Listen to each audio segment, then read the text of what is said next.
MD जहाँ सूचना रही 28 तारिख रे लैंडफॉल हम एवं जहाँ जना पड़ुछि ताहा नॉर्दर्न आंध्र प्रदेश रे लैंडफॉल करिवो।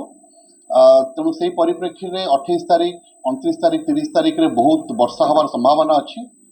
किंतु जो वर्षा हम जो पवन हम ताहा ओडिशा परिप्रेक्षी में जनरली सदर्न डिस्ट्रिक्ट्स मान को जैसे कोरापुट मालकानगिरी गजपति है से सदर्न डिस्ट्रिक्ट्स मान को मोस्टली अफेक्ट करिवो।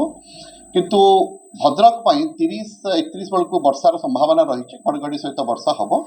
तेणु आम संपूर्ण प्रस्तुति गतकाली करूँ एवं वर्तमान समस्त जिला प्रशासन एवं समस्त ब्लॉक तहसील प्रशासन समस्त सजग अच्छा। कारण आम जो काली संध्या 6टा बेले जो विस्तृत भाव आलोचना करूँ समस्त लाइन डिपार्टमेंट्स से माने सजग रही समस्त प्रस्तुति से माने करथिले। एवं आम जिलार मूलमंत्र हूँ we will always hope for the best and be prepared for the worst.